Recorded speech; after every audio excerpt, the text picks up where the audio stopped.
दरम्यान इकडे नागपुरामध्ये हिंगणा MIDC परिसरामध्ये महिंद्रा कंपनीच्या कामगारांचंही आंदोलन सुरू आहे। PF सह आपल्या वेगवेगळ्या मागण्यांना घेऊन महिंद्रा कंपनीच्या कामगारांचं हे आंदोलन सुरू आहे। कंपनीच्या मुख्य प्रवेशद्वारावरच कामगारांनी ठिय्या दिलेला आहे। ही दृश्य आपण सध्या पाहतोय। नागपुरातली ही दृश्य आहेत। महिंद्रा आणि महिंद्रा उद्योग समूहाच्या गेट बाहेर हे कामगारांचं आंदोलन सुरू आहे, ज्याचा आढावा घेतलेला आहे आपले प्रतिनिधी प्रवीण मुधोळकर यांनी। नागपूरच्या MIDC हिंगणा परिसरातल्या महिंद्रा आणि महिंद्रा या ट्रॅक्टर कंपनीमधले जे कॉन्ट्रॅक्ट लेबर आहे ते आंदोलनावर बसलेले आहे। या ठिकाणी कॉन्ट्रॅक्ट लेबर म्हणून मोठ्या प्रमाणामध्ये ITI असतील किंवा पॉलिटेक्निकचे विद्यार्थी असतील त्यांना घेतलं जातं आणि 11 महिने कोणाला 22 महिने 33 महिने अशा कॉन्ट्रॅक्ट वरती ठेवलं जातं। त्यामुळे हे जे इथं काम करतात यांना प्रॉव्हिडंट फंड नाही आहे, ESIC नाही आहे आणि इथले इतर परमनंट एम्प्लॉईजना जे फायदे असतात ते नाही आहे। त्यामुळे गेल्या अनेक वर्षांपासून इथं जे काम करतात जे ITI पास झालेले विद्यार्थी तरुणी त्यांना कायम इथं नोकरीवर करण्यात यावं अशी मागणी करण्यासाठी आंदोलन करण्यात आलं आहे। नागपूरच्या महिंद्रा ट्रॅक्टर युनिट आहे, हे देशातले जे देशभरात जे महिंद्रा ट्रॅक्टर युनिट आहे त्यापैकी एक आहे।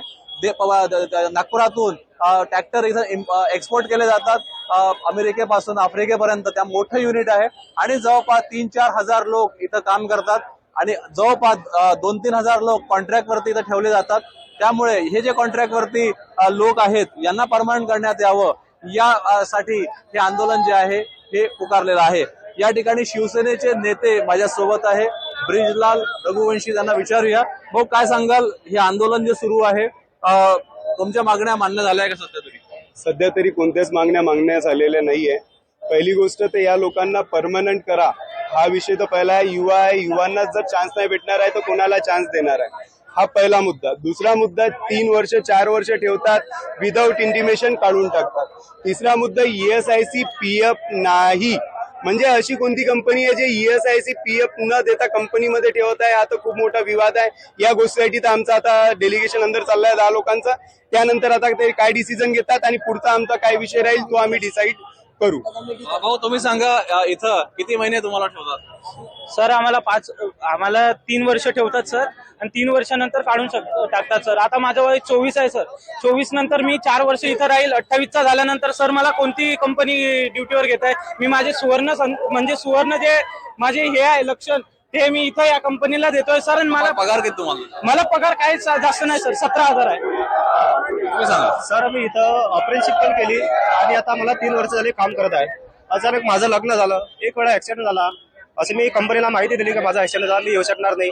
तेव्हा ते लोक म्हणाले का ठीक आहे, आम्ही जेव्हा तुमचं सुट्टीचं होईल तेव्हा ऍडजस्ट करून घेऊ। आणि नंतर एक दिवस माझी नाईट शिफ्ट लागली, अर्ध्या रात्रीच ऑफिसर म्हणाले की तुझी सुट्टी भरपूर झाली, तू घरी चालला जाय। मी त्यांना रिझन सांगितलं का अरे बाबा माझा ऍक्सिडेंट झाला, माझं लग्न होतं, माझं घरी डेथ झाली। त्यांना काहीच मान्य केलं नाही। आणि मी एक ऑफिसर आहे, त्यांना सर मी 11 तारखेला मेसेज केला, त्यांनी तो मेसेज अजून पाहिला पण नाही।